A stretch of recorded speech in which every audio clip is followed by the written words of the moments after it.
Hi, good evening, and welcome everyone. My name is Scott Stephen Havelka. I use he, him, his pronouns, and I'm the Deputy Director of the Loft LGBTQ Plus Community Center located in White Plains, Westchester County, New York. It is June 30th, the last day of June Pride Month, and what an amazing program the Loft and Arts Westchester have planned for tonight, the Art of Lip Sync. And for the last time in 2021, I want to wish all of you joining us here on Zoom a happy Pride. For those joining us viewing on Facebook, happy Pride. And for those of you who are local to us, happy Westchester Pride. It was earlier this month when we began that the Loft partnered with the County Executive's Office, George Latimer, to paint the Progress Pride flag at the historic Playland Amusement Park. We designed a beautiful mural at the entrance of the park, as well as raised two Progress Pride flags above the park entrance for the first time ever at Playland. Just think how amazing it is for those families and young people who come to Playland to feel recognized and to feel welcomed. And in case you weren't aware, the Progress Pride flag is a update to our traditional rainbow flag, which includes the colors for the transgender communities of pink, blue, and white, and includes brown for the LGBTQ plus communities of color, and includes black to honor those who we have lost to HIV/AIDS. You can see a very cool time lapse of the painting of that mural on the Loft's website, loftgaycenter.org. Throughout the month, the Loft has held over 30 programs for Westchester Pride, both virtual and in person, large and small for families with children and seniors. And last week, we collaborated with Arts Westchester for our very, very entertaining discussion on the evolution of the ballroom scene with some up and coming ballroom performers, as well as some ballroom legends. If you did not see that panel discussion, you can catch it on Arts Westchester's Facebook page and check it out. And it's highly, highly worth it. We are reminded today that Pride continues year round, and there is so much work to be done to achieve true equity within our diverse LGBTQ plus communities.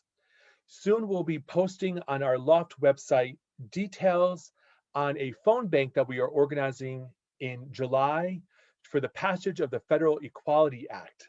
There is still a lot of work to be done, both at the local, state, and federal levels. We'll also be posting details on our website about the Loft Center's reopening, our physical campus, so that we can safely still have in-person groups and events happening at the center, as well as maintaining a virtual campus for those individuals who have found us during this past year and a half, or who cannot travel to the center or physically don't have an LGBTQ center close to where they live. I am excited for what's in store in the future, but I'm equally excited for our program tonight. And I want to invite my partner in organizing this event at Arts Westchester, Aaron Page. Aaron. Hi, Scott.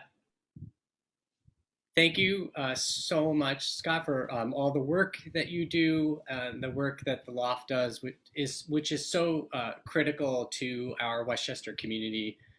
Good evening, everyone. My name is Aaron Page. I'm the Director of Folk and Traditional Arts at Arts Westchester, the officially designated Arts Council for Westchester County. Thank you all for joining us tonight for our 2021 Westchester Pride Queer Arts Series, presented by Arts Westchester's Folk Arts Program and the Loft LGBTQ Plus Center. This is the third year that Arts Westchester has been working with the Loft to create LGBTQ plus folk and traditional arts programming, and I have to say that we're so thankful for this partnership. I'd like to extend a very special thank you this evening to the one and only legendary John Epperson, aka Lipsinka, and to Max Pleasure for collaborating with us, Arts Westchester and the Loft, in organizing and designing tonight's program. The art of lip sync is made possible by Etain, New York's only family-run, women-owned, and operated medical marijuana company. The program is also made possible in part by the New York State Council on the Arts, with the support of Governor Andrew M. Cuomo and the New York State Legislature.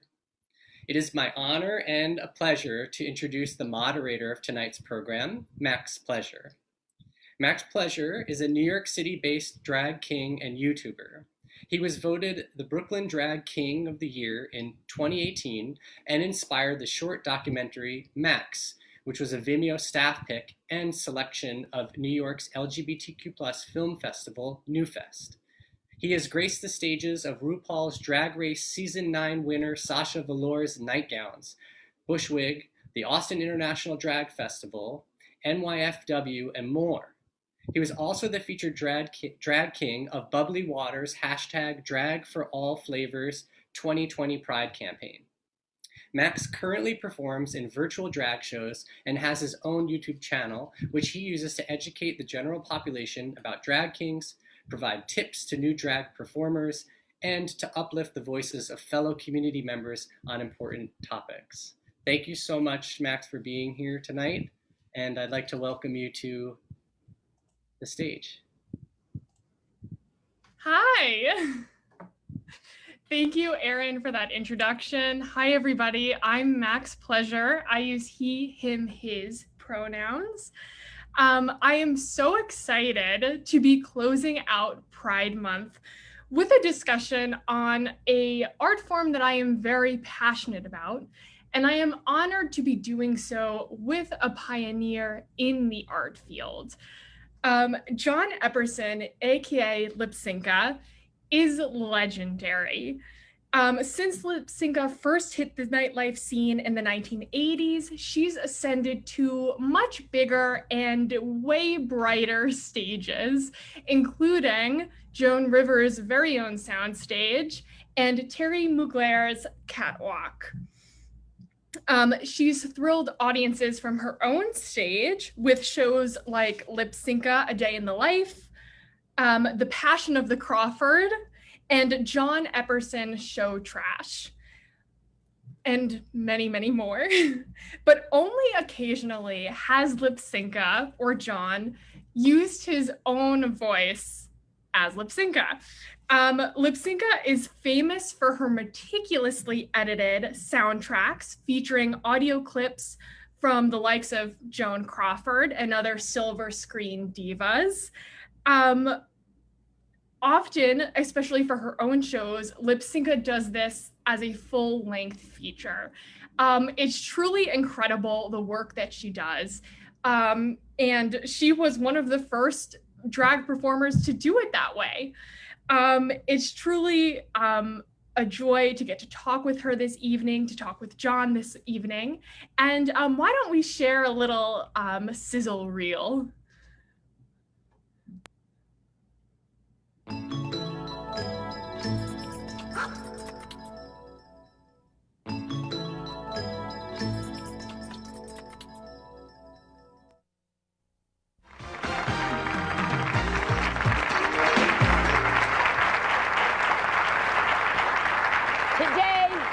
Today we have men who found superstardom as women, recording artists, fashion models, and movie stars who cross-dress for success. My first guest is an international star. You've seen her featured in Gap ads, in an HBO special, and in George Michael's Too Funky video. Just last year, she was included in Esquire's list of the women we love. Please welcome the fabulous Lypsinka.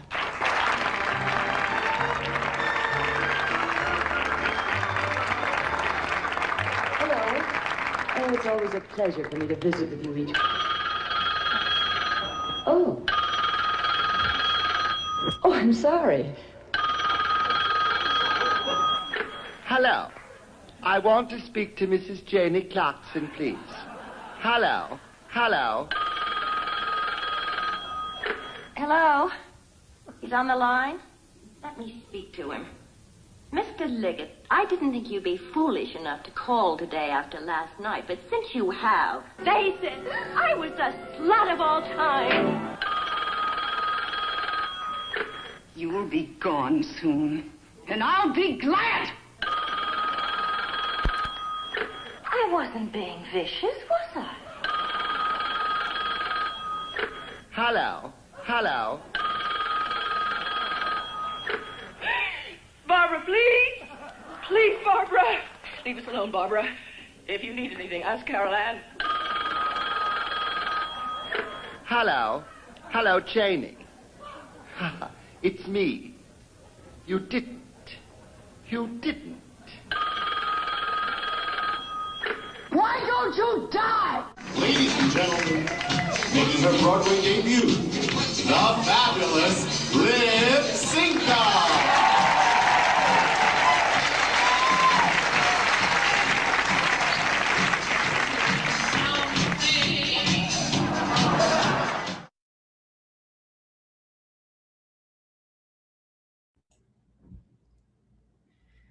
Thank you very much. Everyone, please welcome John Epperson.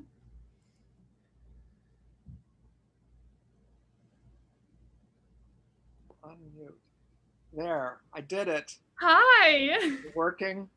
Yes. Yes. Hi. I'm very excited to talk with you this evening, and I hope you're staying cool where you are. Oh, well, you can see my air conditioner in the background.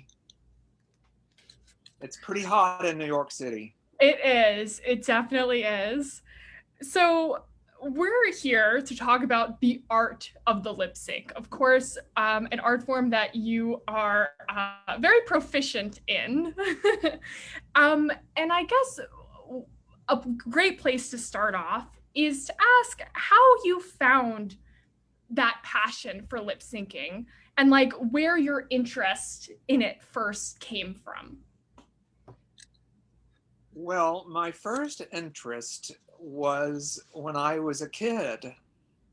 My older sisters would lip sync to a record that my father had. He had this album called For Men Only that had a picture of Jane Mansfield on the cover wearing a skin-tight black catsuit on all fours looking up at the camera. Now, mind you, Jane Mansfield didn't sing on the recording. Jane Mansfield was not much of a singer, but Jane Mansfield appeared on a lot of record album covers in the 50s. And the songs on the album were covers of popular tunes and Broadway tunes in the 50s. And my sisters were older than me. I say were because one of my sisters has deceased now, but and that deceased sister, who was the oldest of the two, was always finding things for us to do. She was very good at that.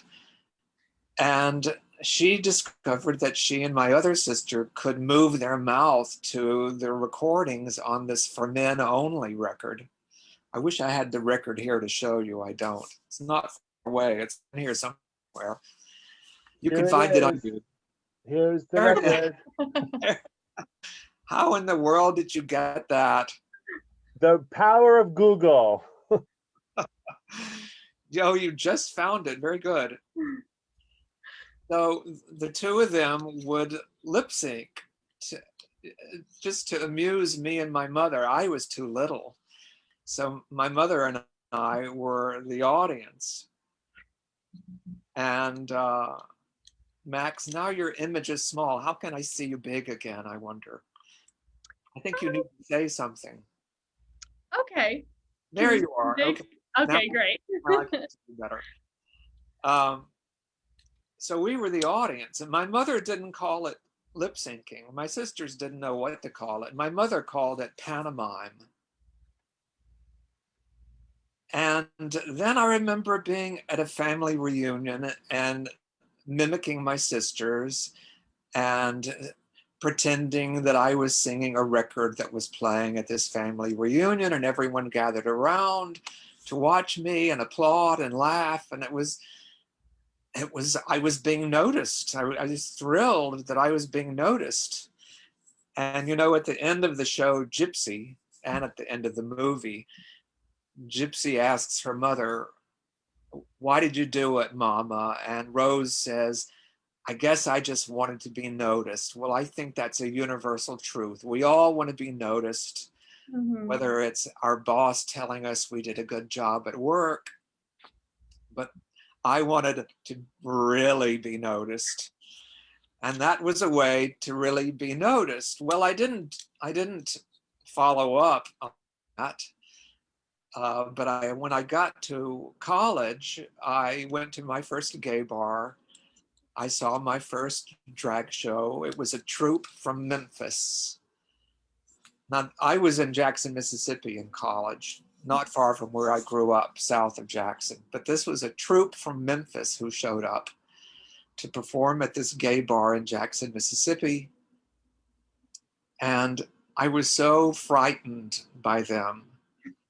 I think because I saw my future.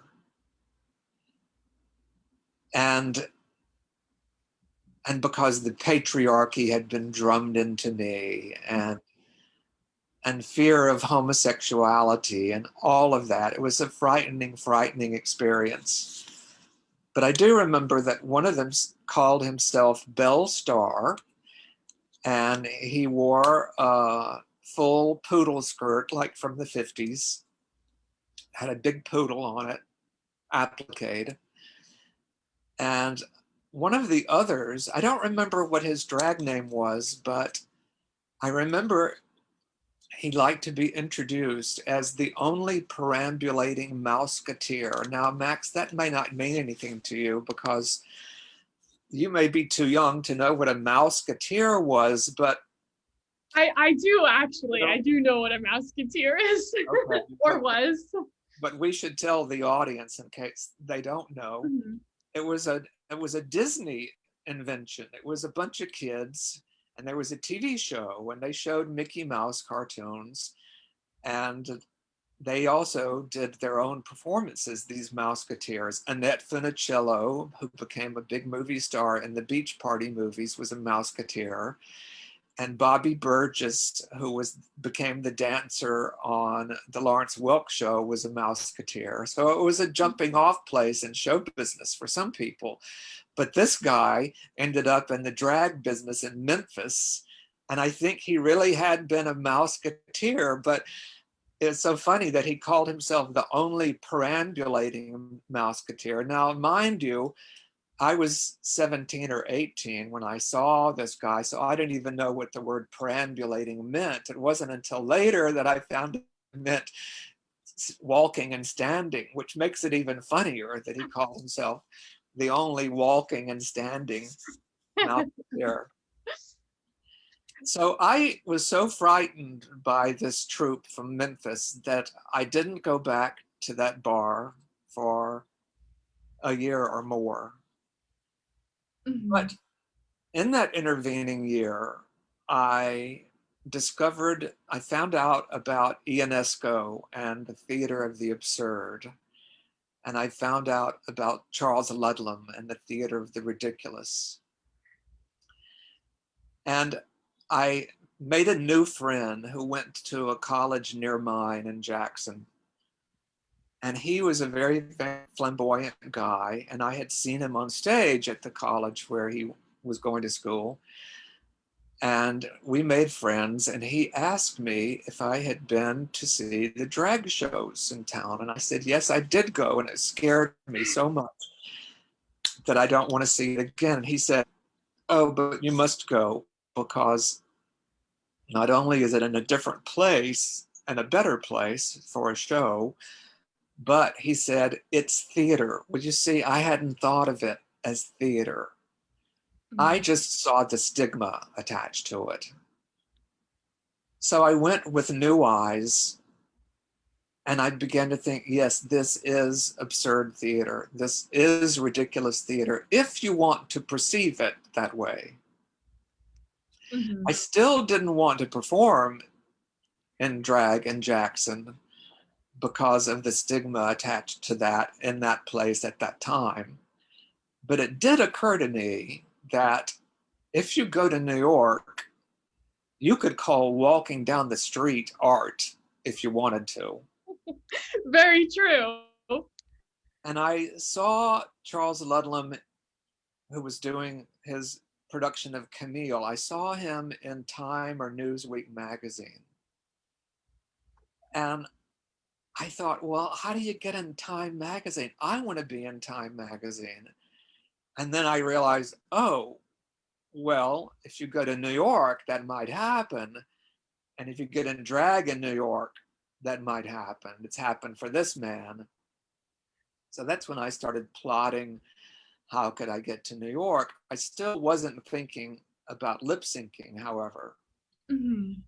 The thing that got me interested in lip syncing was, well, I'm going to skip over a lot of details, but I moved to New York in 1978.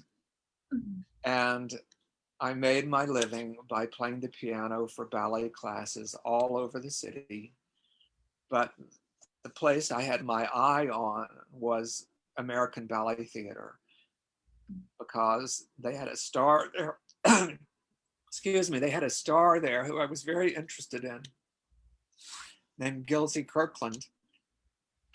And I had seen her on television twice, and a movie had come out called The Turning Point that used dancers from American Ballet Theater. So I wanted to get a job with them. And it took me 2 years, but then I got a full-time job with them.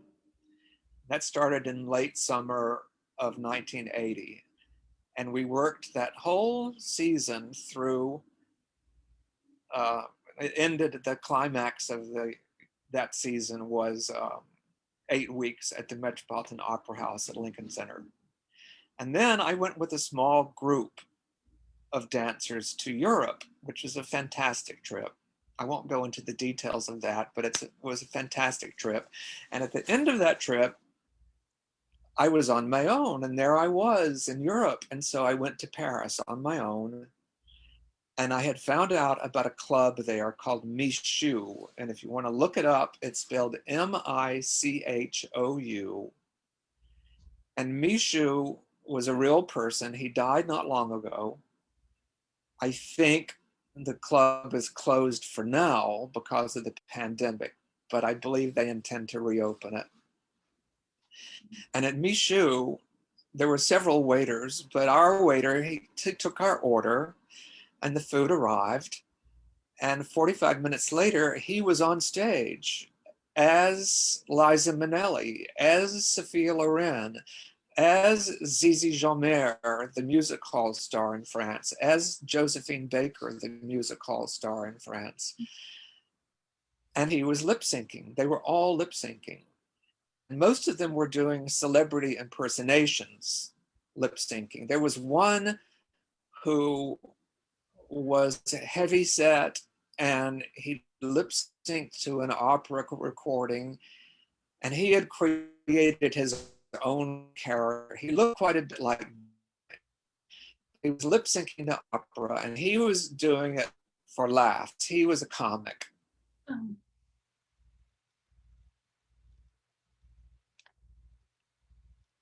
Me that they were much better at lip syncing than the people I had seen in Mississippi. So that's what started me thinking, maybe I could do this. Mm-hmm. If it's a matter of timing, that shouldn't be a problem for me. I'm a trained musician. And so I just decided I could do it. I've seen one of your videos, and you have analyzed a lot of lip syncing. I have to confess, I have not done that. I think some of the things that you could verbalize, I just decided I can do it intuitively. Yeah, and I think that's a big part of it, just deciding you can do it and trying it with confidence. Like that magic power within, that I think is like that's what makes a good lip sync, you know? Well, you know, growing up, going to the movies and seeing musicals like Gypsy, that I mentioned earlier, or any Judy Garland movie, or any Barbra Streisand movie, they are lip syncing for the most part. Mm-hmm. because of how the technology works with the camera. And so as it turned out, we had been looking at lip syncing all our lives and we didn't even know it. And then along came MTV, and everyone on MTV in the early 80s, when MTV first started up and they were showing music video, like Billy Idol videos, he was lip syncing. Madonna was lip syncing in all of her music videos. It's always been there. It's just that I decided to really put it in people's face and say, this is what I'm doing. And the name Lip Synca tells you what I'm doing, and hopefully tells you that I think it's an absurd act, that I have a sense of humor about it. And that definitely comes through. I mean, even beyond just how you lip sync, how you move your mouth, your physicality and the choreography that we saw in some of those clips that accompanies the different audio that you're working with, like that does show theatricality and comedy, and like, yeah, it definitely shows. It shows, well, approaching it that way. I guess I'm blessed to be an actor, because not every drag performer perhaps is an actor, but I have that gift. Now I do feel often like I'm hiding behind other people's voices, and there is there is a kind of dark side to all of this, because I knew that I wasn't trained to be an actor. I didn't know how to go about having a traditional career as an actor. And so it occurred to me, this is a way to be on stage and yet hiding behind a facade, the facade of someone else's voice, the facade of makeup, the facade of drag. I came to believe that that was not a particularly healthy thing for me. And that's why I started venturing out, doing other things and keeping the brand name Lip Synca, but speaking with my own voice, doing performances as John Epperson, because I felt I was limiting myself. And I believe people still think I am someone who gets in drag and lip syncs, and that's all I can do. It isn't all I can do, but it's the thing I'm most known for. I don't want you to get trapped. Yeah. I don't want anyone to get trapped, because I have said in the past that drag is one trap and then lip syncing is another trap inside that trap. I can see that. I've spoken to drag performers who feel similarly, that they want to venture out and do different things, just because, I mean, lip syncing and doing drag, it's definitely a skill that you can hone, get better at over time, which I do want to ask you about. But it can feel a little limiting sometimes, especially when you're wearing high heels and cinching yourself up in a corset for most hours of the night. Can feel a little limiting. And look how little RuPaul gets in drag. Very true. Because he doesn't even. He wants people to know that he can do other things. That's true. That is true. But a question that I wanted to ask you: once you decided that lip syncing was something that you could see yourself doing, and once you started doing it, did you approach it like a skill that needed to be practiced? Like how you would practice piano? Was lip syncing something you would spend time honing and practicing? Yes, I think so. But I think mostly I spent time on staging myself, the choreography, and trying to keep it visually interesting by moving around quite a bit. I kind of took my cue from Bette Midler and Joan Rivers, actually. In that clip you showed, Joan is sitting still, but in Joan's nightclub act, you know, her comedy act, she never stopped. She was always back and forth on the stage. And Bet was the same way, even if it happened to be in a wheelchair. She hardly ever stopped moving unless it was a dramatic song she was singing. Mhm. So I kind of took my cue from them to make sure that I was always moving unless the moment called for standing still. I don't know that I looked in the mirror that much to examine my lip syncing, Mhm. but I certainly knew it was important to be precise and to have it very well memorized. Uh, I have enjoyed, I won't say the name, but I used to know someone who lip synced occasionally. Often she wouldn't know the words and she'd put her hand over her mouth in a decorative way, but she wasn't really fooling anyone. Yeah, or there's It's important to know the lyrics. it definitely is. There's also the trick of doing a lot of spins, walking to the back of the stage with your back facing the audience at the parts that you don't know. Yeah. These performers, we stay tricky. But you mentioned that. Sorry, a couple of times there's been this image that's this on my screen that said your internet connection is unstable.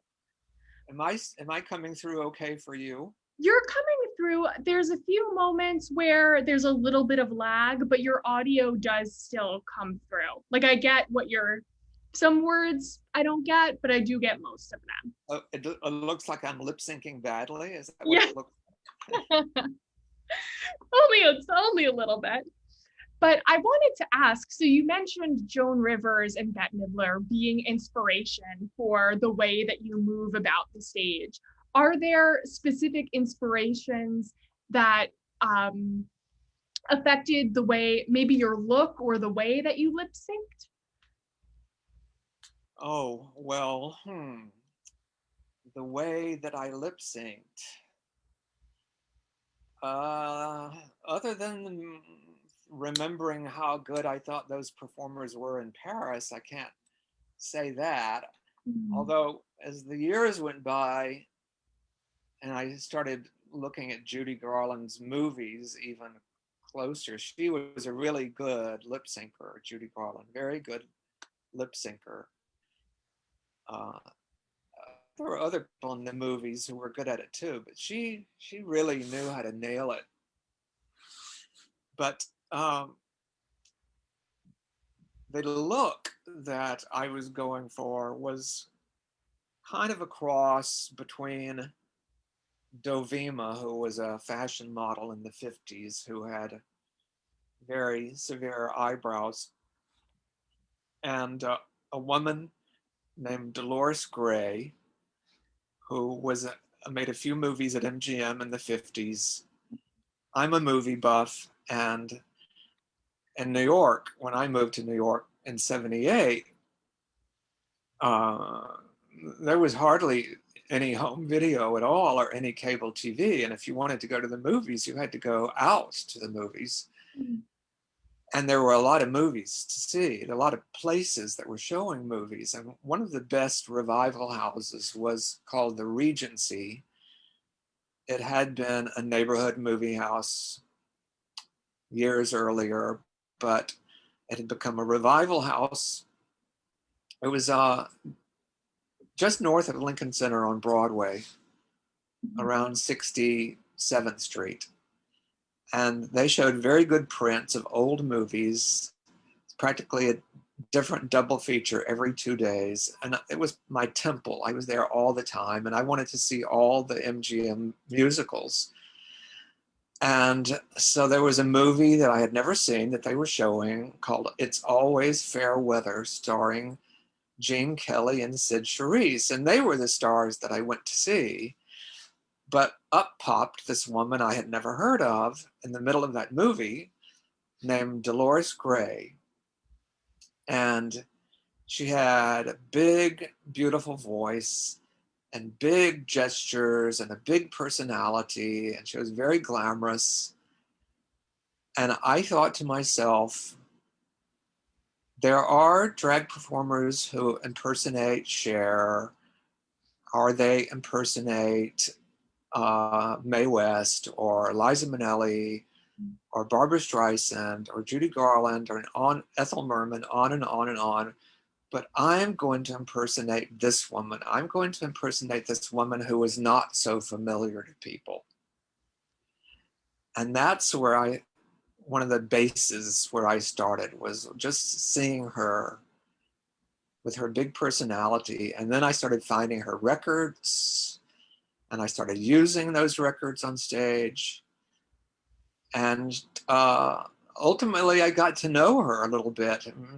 I think I met her in 1990, and went to her home, and we went out for an evening together. And sometimes I would speak with her on the phone. And she was a very nice lady, and she still had that big personality, and she could still sing. And she lived at 200 East 57th Street.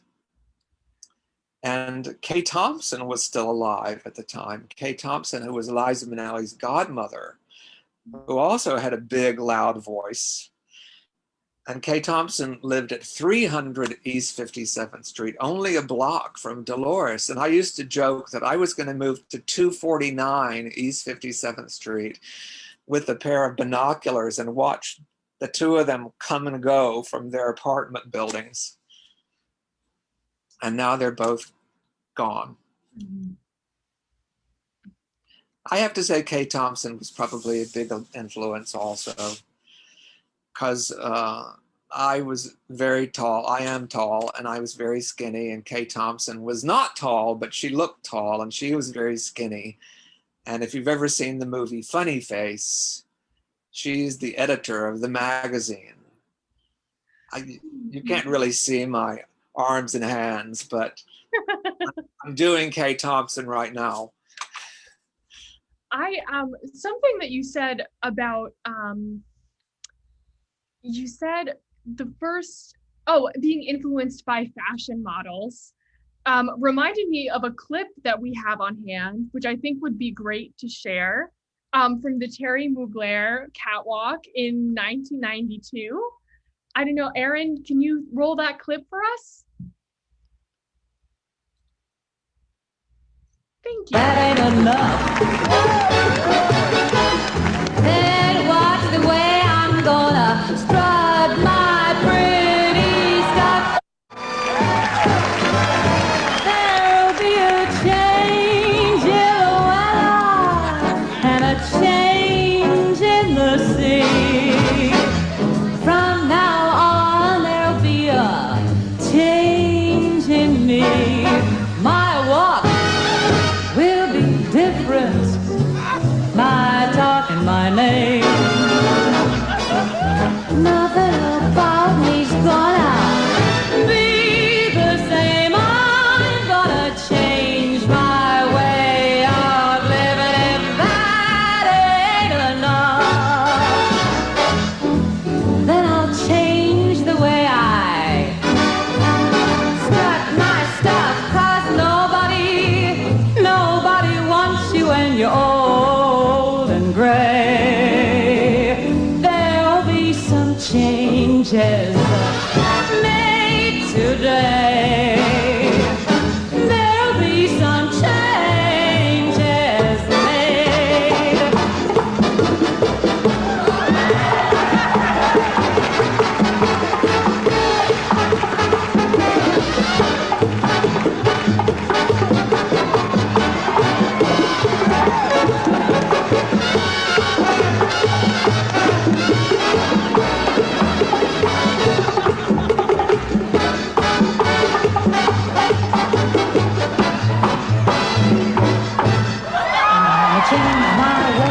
My way of living, and if that ain't enough,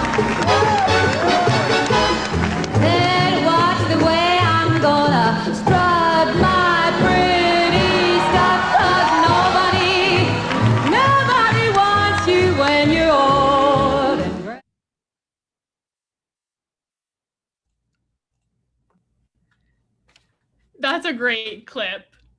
It's a great clip. And it's funny, I've watched that video on YouTube, and one of the comments is like, you look like a fashion drawing. And you really do, especially the shapes of those costumes, and also the dramatic eyebrow you mentioned. And a great performance as well, of course.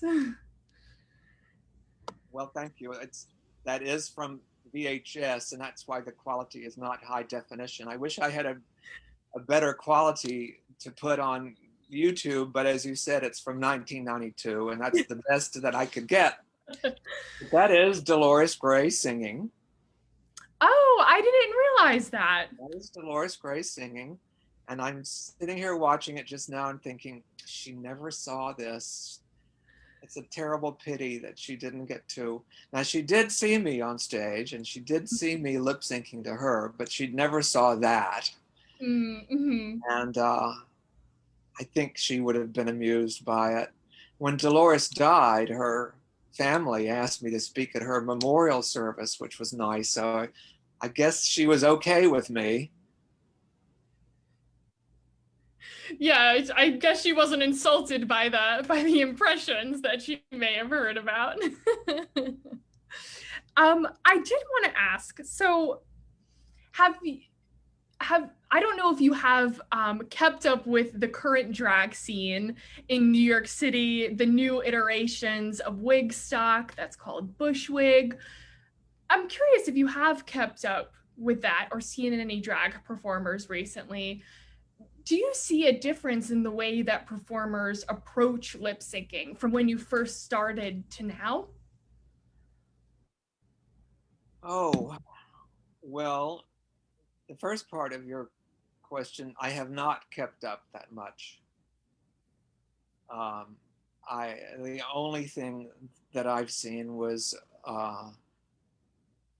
at nightgowns. I performed at nightgowns 2 or 3 times myself. And even then, I was just mostly in the dressing room waiting to go on, so I didn't get to see what other people were doing. Mm-hmm. Have you seen Sasha perform before? I have seen Sasha perform, and Sasha and I did I don't know what you'd call it, a dual conversation at DragCon in 2018. Mm-hmm. I can't remember now what they called that, but I'm calling it a conversation. Mm-hmm. And I saw Smoke and Mirrors, which I enjoyed very much. And Sasha has always credited me as an inspiration the way I have tried to credit Dolores or Charles Pierce or Charles Ludlam. And I don't think I mentioned, have you ever seen a movie called Outrageous with Craig Russell from 1977? Mm-mm. It's on YouTube, and it doesn't cost anything to see it. I recommend it. I think it's the best feature film still about the life of a drag performer. Now, mind you, it was a different time, and he was a celebrity impersonator, but he didn't lip sync. He sang with his own voice. He was a very good singer. And so I recommend that to you and to all the people watching. I hope there are people watching. Yeah, I've written that down now to check out Outrageous on YouTube. But I ask about Sasha because I've heard her say before that you are an influence, that she's very inspired by your work, but I also see in the technique as well, I see some similarities. I don't know it's different trying to spot your own techniques in another person, but I definitely see some of you in her. Yes, I think that's probably true. I don't know how much Sasha saw me perform live before we met. Maybe not at all. I don't know. But I don't know why, but I guess thinking about Smoke and Mirrors occurred to me another secret if you want to give away a secret to the audience about lip syncing, is, well, I got very spoiled because my career really got started at the Pyramid Club. And the tech people at the Pyramid Club they wanted the sound to be good. It was important to them that the sound be good. And Lady Bunny and I have spoken about this over the years, that because we got spoiled, because those technicians at the Pyramid wanted the sound to be so good that we had really good sound that we could hear on stage. The audio monitors at the foot of the stage that were facing us were always excellent. The sound was always really loud. And so we could hear what we were lip syncing to. And it does make all the difference in the world. You know, I started then performing at other places and the sound wasn't as good. And the sound was not as important to the technicians as it was to the technicians at the Pyramid Club. And I'm still particular about that. And I think sometimes technicians get frustrated with me because they don't understand how important it is to me. But it's important even to a singer to be able to hear yourself, because if you can't hear yourself, like let's say Barbra Streisand in a concert, she wants to hear herself, so that prevents her from pushing too hard. The only singers I can think who don't need an audio monitor facing back at them are opera singers.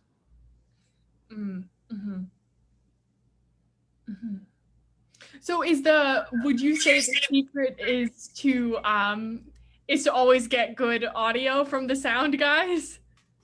As best you can. Yeah. And then the audience comes in and the audience eats up sound. So what you did in your tech rehearsal and you thought it was plenty loud enough, and then the audience is eating up the sound and you realize, oh, it needs to be even louder. So I always tell them at the sound check, if it needs to be even louder, I'm going to give you a signal. And my signal that I need more sound, and some of them remember to look for it and some of them don't, is that I do this like Carol Burnett. I pull my right earlobe.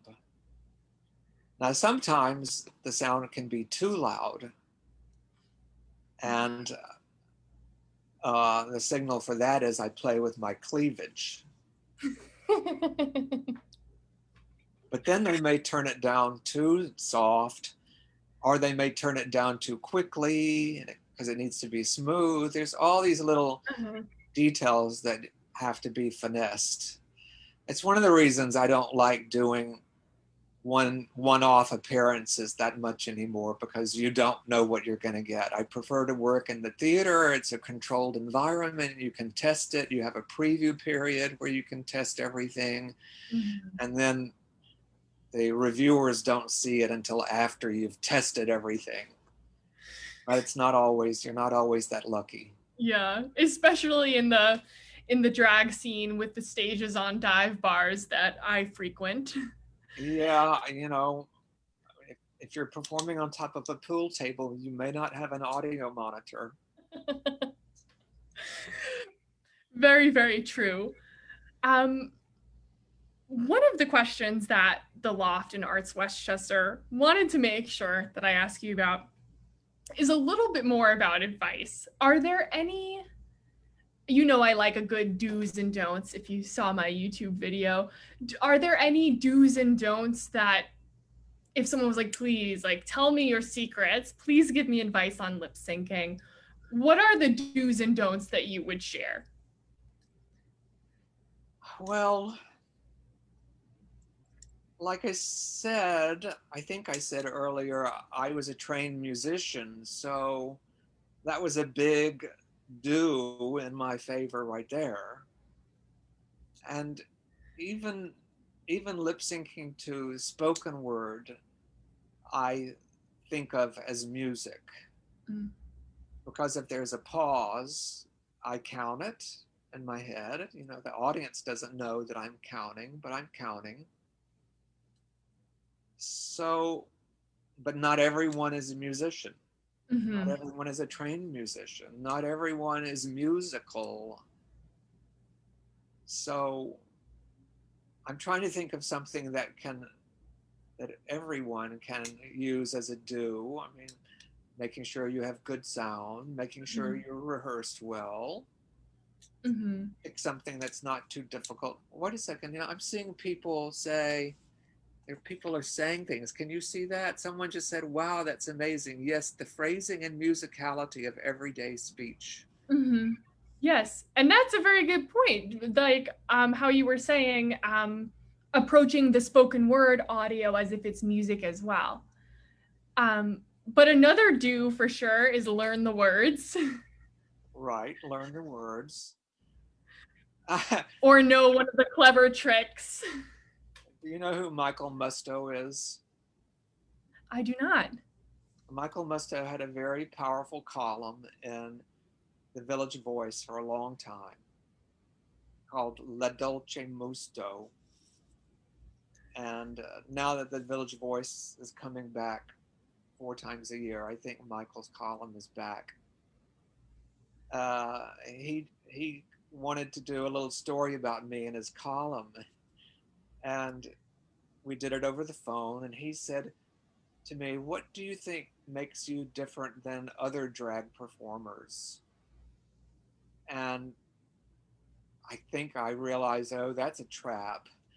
But I was trying to be polite about it and serious about it.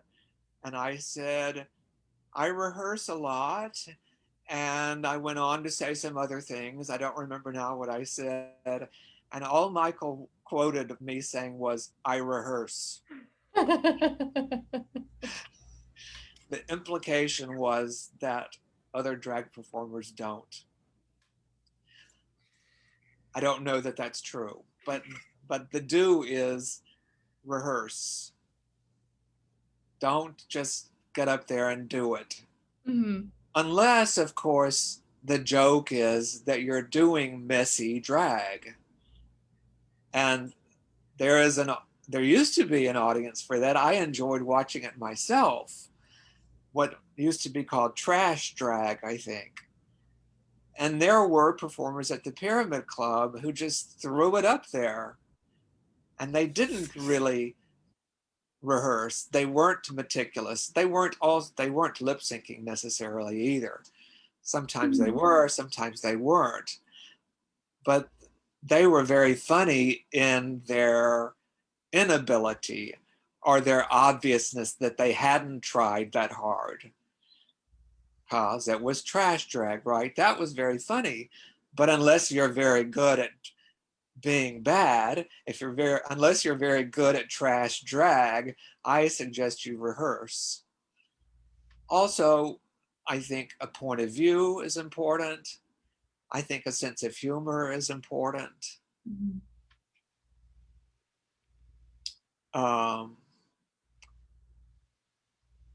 When I first started seeing drag performers in Mississippi, after that troupe in Memphis that I mentioned to you, I began to realize there were lots of different types. There were pageant queens who were very serious, and their main raison d'etre was to look pretty in a gown. And they would just stand still and they would lip sync to Dionne Warwick, let's say, doing the theme from Valley of the Dolls. To me, that wasn't that interesting. Then there was another performer there who called herself the Lady Naomi. There were lots of drag performers in the South who were called the Lady this and the Lady that. And the Lady Bunny is Lady Bunny's real name. She caught on to that because Bunny is from Chattanooga and started performing in Atlanta before she moved to New York. And she also saw there were lots of drag performers in the South who called themselves the Lady so-and-so. she thought that was funny, and that's why she called herself, and literally at the beginning of Bunny's career, it was the lady, you know, 2 air quotes around lady, the Lady Bunny. Now she's just Lady Bunny. Mm-hmm. But the Lady Naomi was the first person I saw in Mississippi who called herself the Lady. And she wasn't really comic, actually, but she would do Pearl Bailey doing Hello Dolly, because Pearl Bailey did Hello Dolly on Broadway, and they cut a cast recording. And so she had the whole outfit. And that wasn't really comic, but she spent time on it, you know, she thought about it. And then another thing she would do in her act was she would lip sync to Gladys Knight doing, I think it was Midnight Train to Georgia. Mm-hmm. And she would get one of the chairs from the audience and she would hump it across the stage. And the audience went crazy over that. Okay, it's lowbrow, but at least she was doing something that was energetic and fun. Then there was another one who was kind of a pageant queen, but she did choose a good song that always got the audience excited. She chose this famous Connie Francis song, Where the Boys Are. And of course that drove the crowd, which was mainly men, in fact, probably all men, it drove them crazy because this was the safe space they had in Jackson, Mississippi, where the gay boys are, you know. Mm-hmm. So they went crazy over that. But doing that for a whole song gets kind of boring, you know. You can only sing so much of that song, but she did the whole song. I began to realize at a certain point that I didn't need to do the whole song, that I could actually edit and chop things up. But I too started my career lip syncing to an entire song. And when I realized I could chop things up, I was doing it here in this apartment on a tape recorder, pushing the pause button. Then I started paying a guy who had a setup in his home to do reel to reel. And I was happy with that. I was very happy with that. And then in the early 90s, I was doing reel to reel in a studio, a professional studio. And the engineer said, you know, we could do this on a computer. And I said, a computer? What's that? Well, how's that going to work? That doesn't sound like a good idea. Oh, I don't know. That sounds time consuming. And I wanted to keep it the way I'm doing it. So I was very reluctant. But then I started seeing what he could do, because then with multiple tracks and the really fancy editing you could do at a computer. And I saw how the show could be more thematically complex. I'm sort of getting off the track of your question about do's and don'ts, but a good do is, now that you can take sound and play with it and make it plastic, I encourage you to do that. I defy you to do it better than I do, but I encourage you to do it. And I don't think I need to encourage it. I mean, I know people are trying to copy what I've done. I mean, I know that. Yeah, you really paved the way with mixing, not only just doing a full song, but cutting it up, taking audio from different places. And now that's kind of become the norm, at least in the drag scene here in New York City. You'll see performers who perform 3 different songs in 3 minutes with All About Eve audio, then Wizard of Oz audio. You see it all come together. And it's really, that's building off of what you did. It is. Yeah, they say I'm the OG. Do you know that term? I do.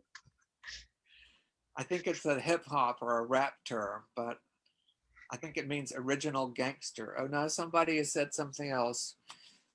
Yeah, so we have, Erin is sending us questions. I think now would be a great time to open up the floor to questions that the audience may have. So here Erin shares the question. For you, what is the relationship between realness and artifice in your lip sync performance? Do you strive for realness in your performance such that your lip sync could be mistaken for singing? Yes and no.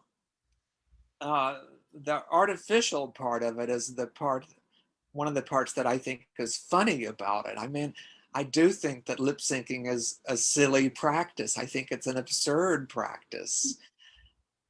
I think it's an artificial practice. I think it's theater of the artificial, if you will. And yet, I also want the audience to sometimes get so lost in it that they forget that I'm lip syncing. Mm-hmm. I like that also, that they forget. But then I will also throw something into the show to remind them, oh, hey, wait a minute, this is all a joke. Do you know the name Arthur Lawrence? I know the name is ringing a bell. Well, the last name is spelled Laurents. Arthur Lawrence. Arthur Lawrence wrote the book for West Side Story, the famous musical. He wrote the book for Gypsy. Mm-hmm. He's directed The Last Gypsy with Patti LuPone on Broadway. He came to see my show in 2000.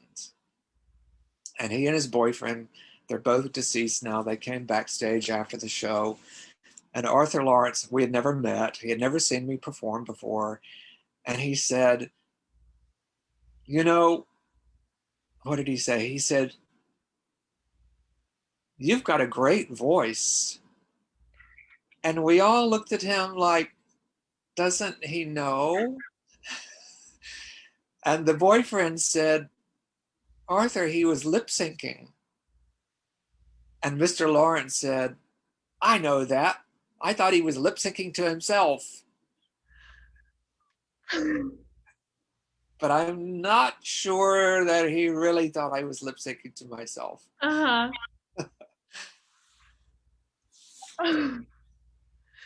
Wow, I'm there definitely is. And watching clips of you, I see, and of course, like I'm looking for like the technique. I'm like, oh yeah, I do this too. Let me see how others do it. But there are moments where it does feel very real. And I forget, like, wait, this is actually Joan Crawford that I'm hearing. This is not the voice of Lip-Synca, the voice of John Epperson that I'm hearing at all. And then there will be the little jaw wag that I think you throw in there a few times, other performers throw in too, that like, it's like, oh yeah, we're seeing a lip sync here.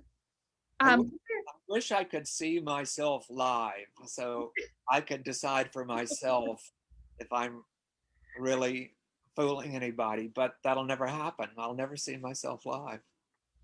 There's a performer who said that was his life's greatest tragedy, that he could never watch himself live. I wish I could remember who said it. But we have another question. So this question is actually for both of us, but I'm going to let you have the floor first. The question is, has drag contributed or changed the way you practice other art forms? Well, yes, I think it has. I mentioned earlier, I think, that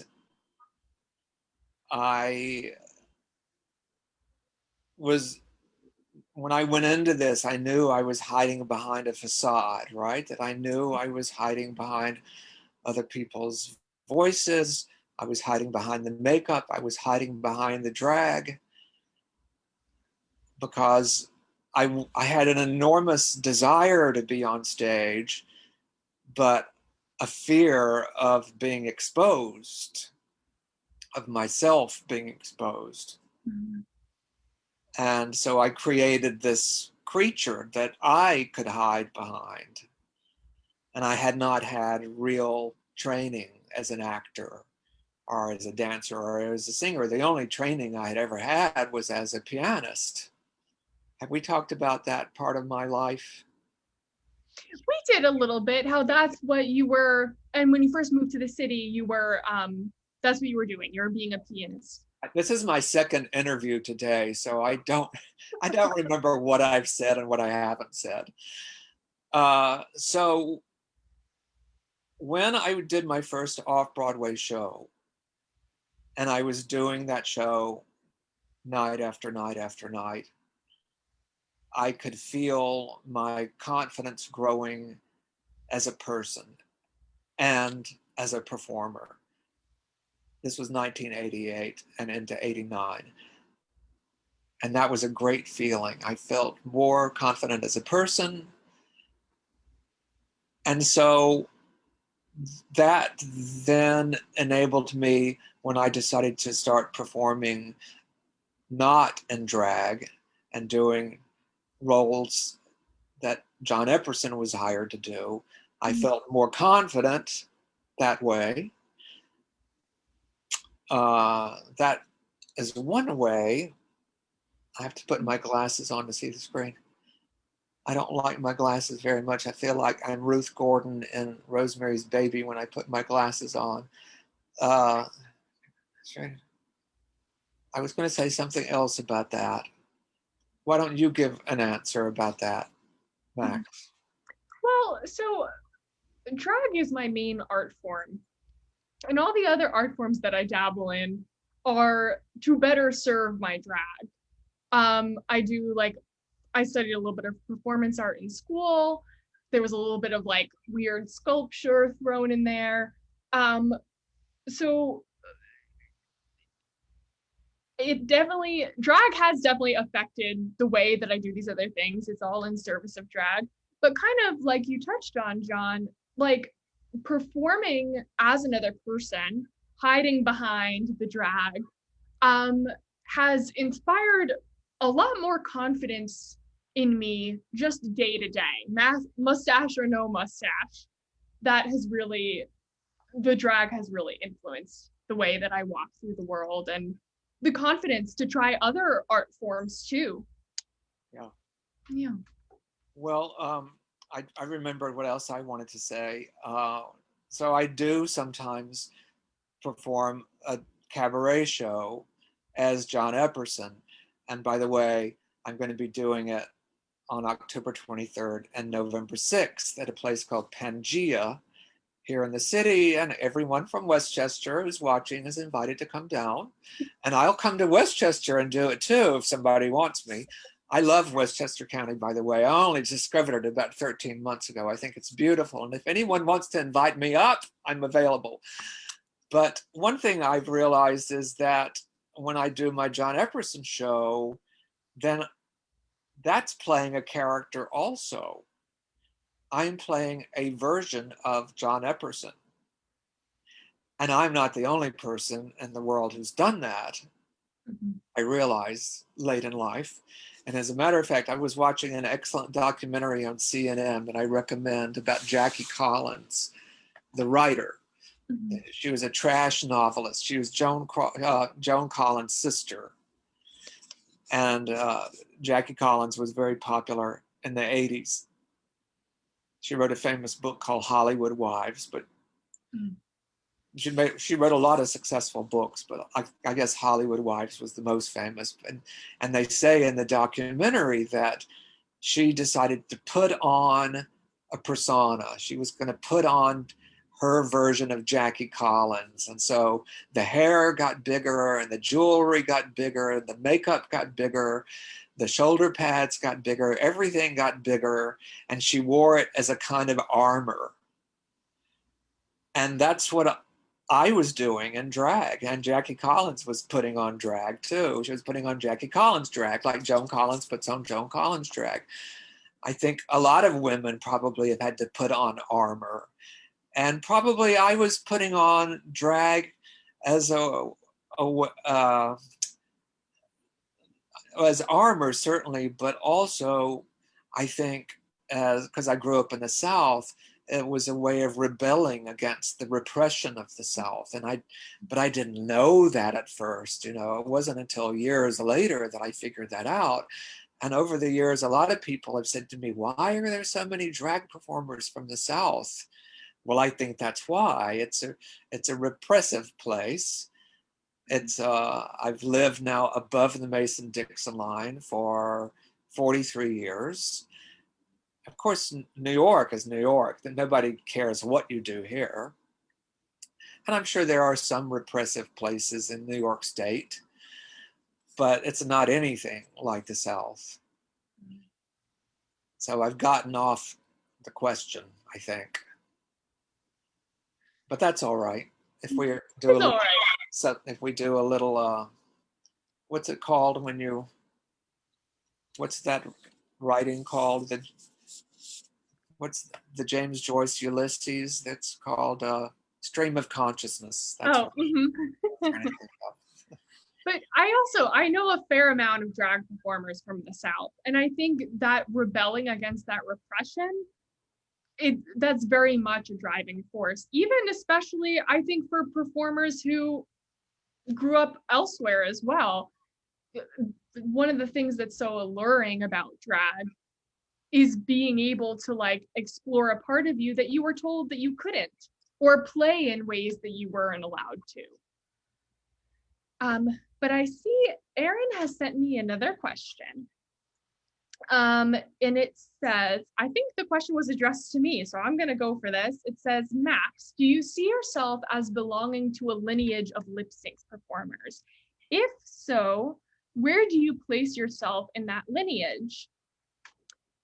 Oh, that's a good question. It's funny, as we were discussing and you mentioned Sasha, you know, Sasha Velour, for those who don't know, she was on RuPaul's Drag Race. She won her season and has now gone on to perform and create different shows. She's a big inspiration for me. And then Sasha says that Lipsinka was a big inspiration for her.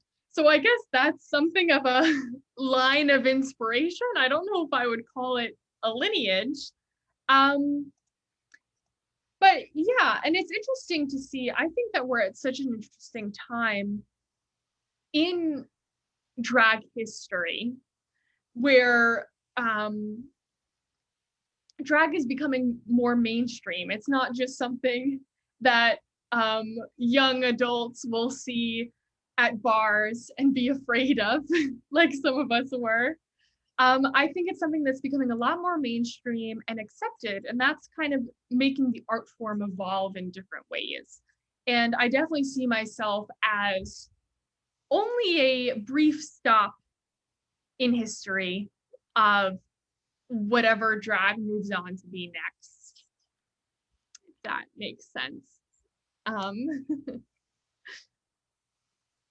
I thought of something else related to the rebelliousness of drag, and that is a lot of people find drag disturbing,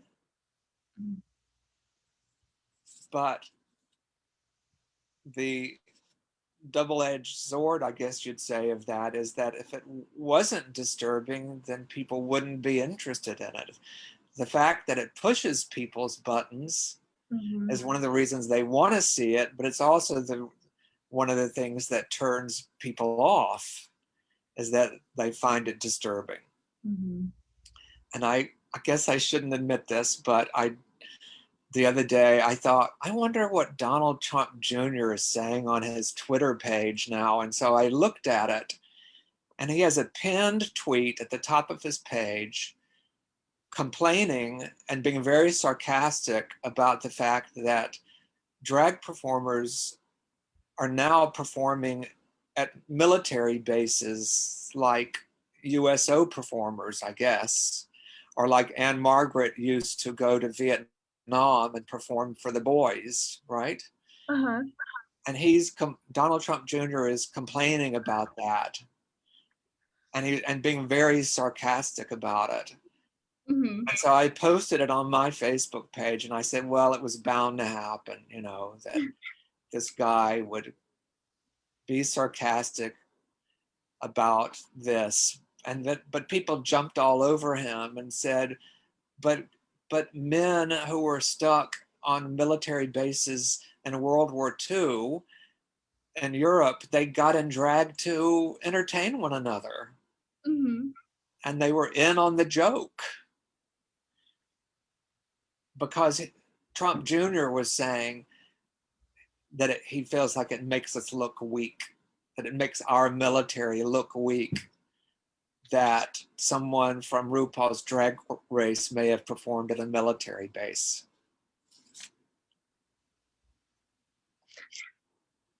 I feel like all I can do is raise my eyebrows at that. I actually, and that must have been why I saw it on Twitter, but images were going around of drag performers on military bases. Military personnel dressing in drag. That must have been why I saw it. Now I understand the context. There's another question here, and I think this will have to be our last. So our final question, John, did you make your own costumes when you first got started in drag? And what about your wigs? I wish that I knew how to make costumes and wigs. I don't. My wigs have always been purchased or given to me. And one of the safe ways of getting in drag in Mississippi, not long before I left there, was to go to see the Rocky Horror Picture Show in drag. And we did do that. And but it took a couple of years for that movie to ever even get to Jackson, Mississippi. I did have a costume made for me, but I didn't make it. I do not know how to sew or anything like that. I wish I did. It would have been great if I could have made my own stuff, but I can't. Yeah, no, I'm the same way. And then I got here, you know, I bought stuff at thrift shops. That's how I found stuff. And then around 1987, a guy who died of AIDS, a guy named Anthony Wong, expressed interest in making stuff for me. Mm-hmm. And I had been with American Ballet Theater to Japan. And on my own, I went to Hong Kong. This was in 1984, and I bought a bunch of fabric in Hong Kong. And so it was 3 years later when I met him, and he expressed interest in making stuff. I said, oh, great. I have this fantastic black lace that I bought in Hong Kong, and it became one of my first costumes for my first off-Broadway show. And I think Anthony died in 93 or 94. Mm-hmm. And then I met other people who have designed and made stuff for me. So now it is custom made. Mm-hmm. The stuff that I've bought in thrift shops, it never really fit because it's made for women, and I am not a woman. I am a man, and I don't have the female body type. And even when you showed that clip of me in Terry Mugler's show, that show was first done in Paris in 1991. And he called me about 2 weeks before the show, and he said, we have realized that you are not the same size as one of our fitting models, and we need you to come here immediately and have a fitting. So I jumped on a plane to Paris 2 weeks before the show and stood there for hours for a fitting for that outfit. Well, it looked incredible. It was made to fit me and only me, and it does not belong to me. It is museum quality. It will end up in some kind of museum someday. Mm-hmm. As I think a lot of drag will end up, or similar drag items, they'll become artifacts, museum pieces. Well, people are already asking for my archive.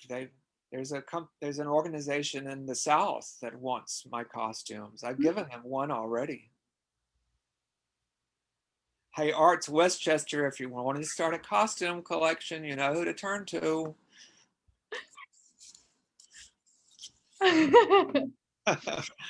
Erin, there they are.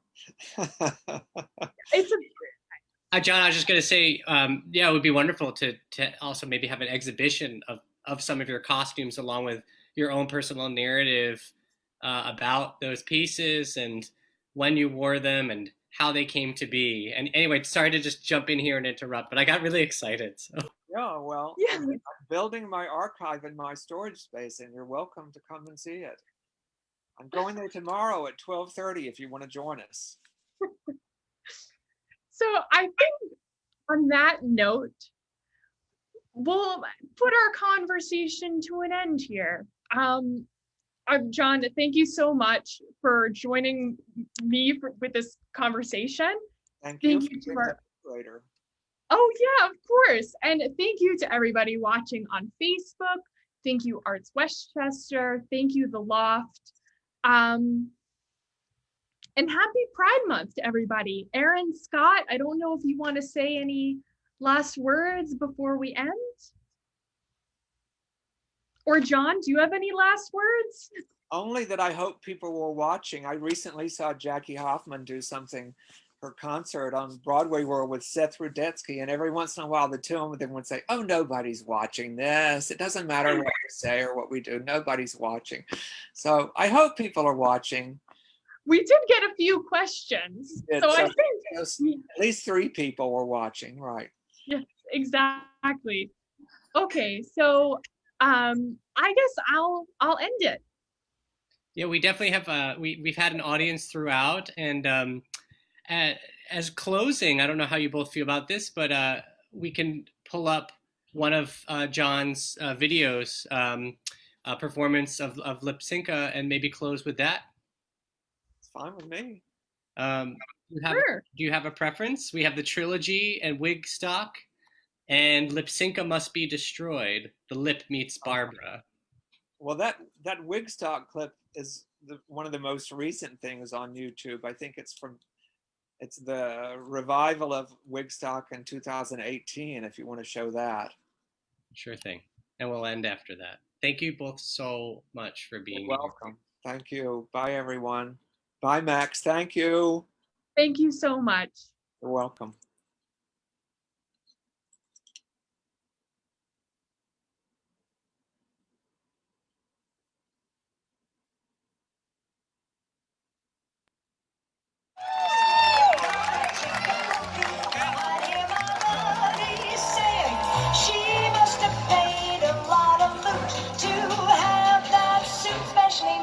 All I can say is wow. Wait till the ribbon wrap. See how they ask me now.